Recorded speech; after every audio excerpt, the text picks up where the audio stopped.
Olá, boa noite. Estamos no ar com mais um Horizonte Esporte, uma segunda-feira recheada de assuntos.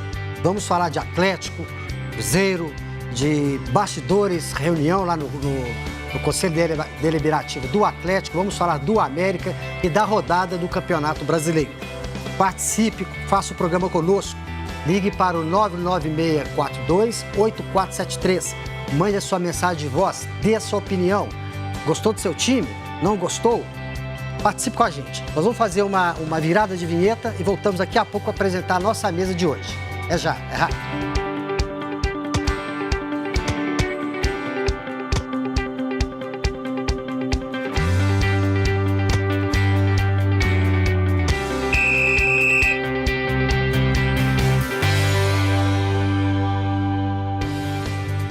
Pois é, hoje o Horizonte Esporte recebendo uma mesa, como sempre, uma mesa de alto nível.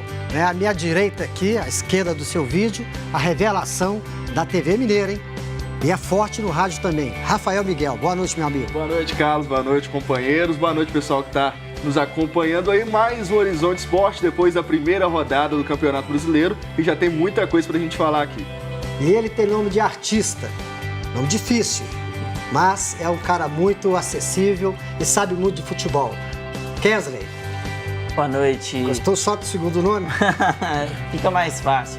Boa noite aos telespectadores da TV Horizonte, boa noite aos companheiros da mesa e graças a Deus, né, Rafael? Começou o Campeonato Brasileiro.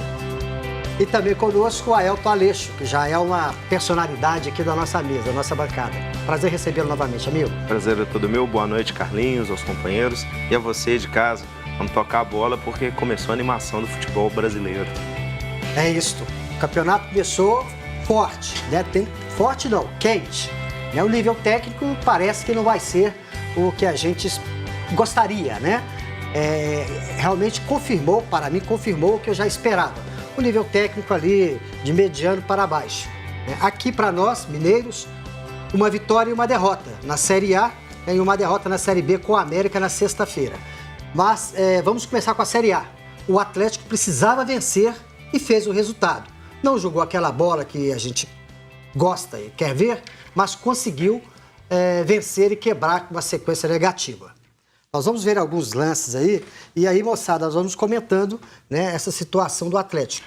Pois é, nesse jogo contra o Avaí que, na minha opinião, provavelmente vai brigar contra o rebaixamento, então era um jogo que o Atlético não podia nem pensar em perder pontos em casa, mesmo sendo a estreia do campeonato. Nós já estamos vendo os lances aí, Rafael? Vendo os lances, né? Eu trabalhei nesse jogo e quando terminou a partida, o meu sentimento foi, ainda bem que ganhou, né? Porque não poderia perder pontos. Mas me preocupou um pouco o Atlético ter tanta dificuldade para ganhar do Avaí. Porque realmente a equipe do Avaí é muito limitada, né? Tem limitações muito grandes em todos os setores e mesmo assim o Atlético teve muita dificuldade, poderia até ter saído com um placar pior, né? Sem a vitória, o Avaí chegou a empatar e o gol foi anulado, então realmente preocupante, mostrando que é o que a gente vinha dizendo, né? O Atlético precisa melhorar e muito para fazer uma boa temporada no Campeonato Brasileiro. Ô Adriano, o primeiro tempo do Atlético foi mais sustentável, né? Foi um primeiro tempo em que o Atlético, pelo menos eu percebi que o Atlético teve mais vontade em campo. Sim, o Atlético nessa partida, como bem destacou o Rafael, teve algumas dificuldades já no segundo tempo. Falta um jogador de criação ali no meio de campo do Atlético. A entrada do Jair também dificultou ainda mais essa criação no meio de campo, na criação das jogadas para a bola chegar para a conclusão. Mas, dentro da partida, eu acredito que o Atlético jogou um time mais organizado. Um time com bastante força de vontade, já que carece dessa técnica, dessa qualidade dos jogadores. Mas, dentro da partida, o resultado foi a vitória e a torcida esperava, e todos esperavam essa vitória para dar mais uma tranquilizada nos ânimos. Pois é, Aelton, do jeito colocado pelo Adriano e pelo Rafael, e até por mim também, o Atlético foi um time esforçado, né? Agora, deixa a gente um pouco, assim, até a gente gosta do futebol bem jogado, a gente fica triste, né? Porque considerar o Atlético apenas esforçado, né, é muito pouco, né? O Atlético tem que ser realmente um time de qualidade para honrar as suas tradições. Com certeza, Carlinhos. É interessante porque se for mantido o técnico Rodrigo Santana ou se vier outro, muito trabalho ele terá. Foi preciso notar nesse jogo que a entrada do Giovani deu um pouco mais de qualidade ao time.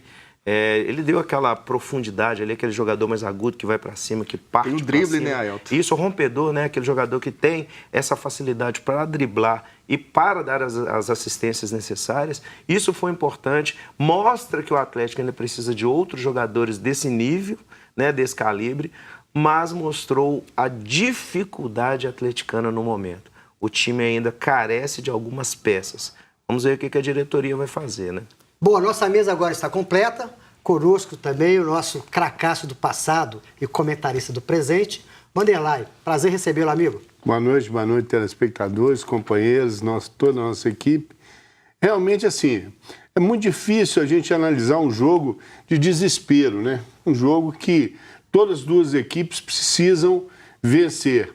E o Atlético, com toda a dificuldade, conseguiu superar com o individualismo, com alguns jogadores superando as necessidades, mas o Atlético falta muito, precisa melhorar, precisa de um jogador que articule mais a jogada, que crie mais a jogada, e esse jogador está machucado, ou a gente não sabe o que está acontecendo com ele, né? Muita gente fala que tem alguma coisa errada e ninguém explica o que está acontecendo. Precisa de alguém vir a público e falar, olha, ele está com uma lesão ou ele não, ele tá cometendo erros, ele precisa ser punido, mas tem que ter uma explicação. Eu acho, Vanderlei, com todo respeito, evidentemente, ao Casares, especialmente a você, né, já deu. Né? O rapaz está aí há mais de 2 anos, e aí fica sempre aquelas aspas, joga quando quer, sabe jogar futebol, mas é quando quer, e o Atlético não pode esperar. Inclusive, o atleta não pode ser refém de um atleta que não tem sequer origens no próprio Atlético. Né? Então, acho que o atleta tem que buscar-se uma solução rápida para esse setor de criação, mas eu acho que a solução não está no clube. Ele, pelo menos nesse grupo aí. Ele vai ter que trabalhar muito para encontrar esta peça. Então, torcedor atleticano, participe com a gente. Se você tem alguma opinião a respeito desse meia, desse criador que o Atlético tanto carece, fale conosco no 99642-8473. 99642-8473. Mande sua mensagem de voz. Pode perguntar aqui para a nossa mesa que a gente vai debater com você. Porque esse programa aqui, o Horizonte Esporte, ele respeita a sua opinião. É um programa que é feito inteiramente para o nosso torcedor, nosso telespectador. Né? Então, gente, fica sempre essa pergunta. Né? O bom jogador é aquele que está fora do time? E não tem jeito, né, o Carlos? Não me refiro só ao Casares, aos outros também. Mas, assim, falando especificamente do Casares, ele, de longe, ele é o jogador mais talentoso do Atlético. Isso a gente não tem dúvidas. Mas um jogador que você não pode contar, você não sabe como você vai contar com ele. Ele aparece, some, ele não é regular dentro das partidas. Até parecia que, no começo desse ano, ele seria um jogador mais regular. Vieram com aquela história que agora ele é pai, que agora ele está mais tranquilo, mas agora já sumiu novamente, né? Então, mas ele não está machucado? Né? Diz que ele está com lesão? O problema é o seguinte, né? Ele saiu daquele primeiro jogo do Clássico, né? Foi substituído, e aí ele, de acordo com o departamento médico do Atlético, não teve nenhuma lesão constatada, mas ele estava sentindo dores na coxa. E aí, desde então, ele não jogou. E fica a pergunta que não quer calar. A gente fica sem saber, né? Nós tivemos 2 jogadores se pronunciando publicamente, dizendo quem não quer ficar no grupo que vai embora. Bem observado, né? Muito bem observado. Mas eu quero fazer uma outra reflexão. Né? Vamos pegar o Casares, até mesmo na boa fase dele, né? e colocá-lo e fazer dentro desse contexto e fazer uma relação com os resultados do Atlético. O que o Atlético conseguiu, mesmo com o Casares em campo? Para mim, conseguiu muito pouco. Para mim, ele resolveu pouco. Ele é um atleta que aparece muito porque ele joga bonito. Mas ele é pouco efetivo também, mesmo quando ele está jogando bem. Então, o Atlético deve estar refletindo isso também. A comissão técnica deve estar pesando. Às vezes é melhor você colocar um marcador para te ajudar em outras situações, mas para fazer o resultado. Do que, de repente, você manter lá um craque, o Rafael, que joga bonito, mas não consegue resolver o jogo. Às vezes, um jogador operário, né? E a gente verifica muito isso no futebol brasileiro. Se você tiver um jogador operário, mas que resolve, é muito melhor que ter a estrela, né? Aquela estrelinha. Porque não adianta, o futebol hoje ele vive de resultado. Mas de Operário tem lá, o Operário está lotado lá Pois e não é. resolve, não. Mas é o seguinte, tem que ter um bom Operário.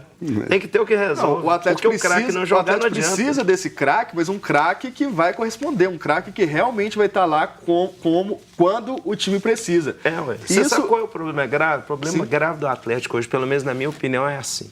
O Atlético entrou em campo, tudo bem. Qual é o jogador do Atlético que você tem que se preocupar com ele? Não dá para nominar. O Atlético não tem esse jogador. Vamos fazer aquela coisa assim que... Vamos pegar no Rio de Janeiro para a gente não arrumar confusão aqui dentro da nossa casa, né? Vai jogar contra o Flamengo. Você tem um Bruno Henrique, você tem que se preocupar com ele, que ele é agudo e pode fazer gol. Tem um Cuéllar, que é um jogador que também pode fazer diferença. E no Atlético? Não tem.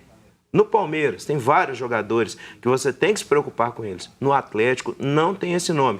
A não ser o Luan, que joga uma boa bola e que, na minha opinião, também é bem operário, mas sabe jogar bola. Não, e o Atlético acaba dando sorte, né? Porque esse menino que entrou, Giovani, já é a terceira partida consecutiva que ele consegue um nível acima do normal que está o grupo, né? Sem estar fisicamente no ponto. Isso, né? Jogou bem. É um jogador, como o Rafael falou aqui no início, bem agudo, né? Bem objetivo. Brigador. Agora, ele precisa, né, baixar a bolinha porque está começando a bater boca, querendo bater boca com o torcedor. Com calma, garoto. Olha, hoje, agora, né, daqui a pouco, vai começar uma reunião do Conselho Deliberativo do Atlético, uma reunião importante. Eles vão lá discutir o balanço do Atlético, né? E aí, com certeza, o futuro próximo do clube. E é preciso passar muita coisa a limpo por lá, né? E tivemos, enfim, a primeira rodada do Campeonato Brasileiro. Vocês viram algum resultado surpreendente? Alguma coisa surpreendeu vocês? Claro. Surpreendente, Grêmio e Santos perder dentro de casa para o Santos, para mim Mas foi um jogão. Com certeza. Foi um jogão. Foi talvez tenha sido o melhor jogo. Melhor resultado, né? O resultado. Vamos, o Alexandre está me chamando aqui, vamos ver o resultado, a relação dos resultados. 2-0 o São Paulo e Botafogo. Esse sem surpresa. Atlético 2, Avaí 1. Normal. Chapecoense 2, Inter 0, um resultado também mas o Inter é freguês da Chapecoense lá. Tem nos últimos anos. Flamengo 3, Cruzeiro 1, nós vamos falar sobre esse resultado no próximo bloco. Né? Esse sim, o jogo que nós estamos comentando. Grêmio 1, Santos 2, sendo que o Grêmio, até os 47 minutos, fez o gol e tinha perdido os 3 gols seguidos. Poderia ter empatado e até virado o jogo. Foi um jogo sensacional para ver. Bahia 3, Corinthians 2, Atlético Paranaense 4, Vasco 1, Ceará 4, CSA 0, Palmeiras 4, Fortaleza 0, 0 para o Fluminense, 1 para o Goiás. Aos 44 minutos. Gol de falta, né? Falta numa falta que até foi muito contestada. Foi contestado. Agora, eu estou me lembrando aqui que pós-jogo, você trabalhou, a gente estava acompanhando o jogo do Atlético no sábado, e eu não vi nenhum dirigente do Atlético, nem o Rui, nem o vice-presidente, nem o presidente, nenhum deles comentando sobre o VAR. O que aconteceu com eles? Pois é, né? O VAR foi importante, decisivo, e foi importante, decisivo e acertou, né, nas suas decisões. Deveriam ter a dignidade e o respeito com o seu próprio público, tá? E falar, olha, o VAR tá aí, gente, olha, bacana. Tivemos uma reclamação recentemente, mas o VAR é isso, ele vai ser bom para todo mundo. Verdade, né? Dessa vez ninguém apareceu. O próprio Rui Costa, que gosta de falar, né? Gosta de aparecer nas coletivas, dessa vez ele não apareceu. E como você falou, né, Carlos? Se não fosse o VAR, provavelmente o gol, né, do Avaí teria sido validado e teria sido empate, né? Então dessa vez o Nós VAR... vamos inclusive ver aí os gols. Sim. Né? Eu antecipei um pouco esse assunto, nós vamos voltar nele também, né? Mas foi determinante. Né? Agora, que gol estranho esse aí. Esse foi o gol válido. Esse foi o válido, um gol muito estranho, né? Porque assim, discute-se esse choque aí, mas o choque foi depois, né, do toque. Tocou e tal. Ele não estava impedido. Né? Não estava impedido. Legal, né? O jogador do Atlético até fica pedindo ali, mas ele estava em posição legal. Mas foi um gol muito estranho, né? O Vitor ficou lá um tempão sendo atendido. E aí depois o gol tinha sido anulado e foi validado pelo VAR. Nós vamos ver agora o segundo lance, que é o lance em que o Atlético corretamente foi anulado o gol, mas foi beneficiado porque houve ali um pênalti, né? E o gol foi anulado teve pelo toque na mão. Leonardo Silva. Mas houve um pênalti ali, em cima do Betão, né? Mas Então, como eu disse, né, acho que por uma questão de respeito ao seu público, ao seu torcedor, né, o Atlético deveria se pronunciar. Não o fez. Se não fosse pessoalmente lá, pelo menos um documento, né, o Atlético deveria ter divulgado dizendo, olha, o VAR está aí, gente, então vamos respeitá-lo. E a infelicidade da fala do Rui quando ele foi naquela partida no Mineirão, que o Atlético foi, sim, prejudicado num lance de pênalti contra o Cruzeiro na final do Campeonato Mineiro. Acredito que a infelicidade da fala dele vem quando dizendo que apenas um time, apenas um Atlético é o prejudicado dentro das decisões com o árbitro. Temos muitos erros, o Cruzeiro já foi prejudicado, São Paulo já foi prejudicado, outros times foram prejudicados.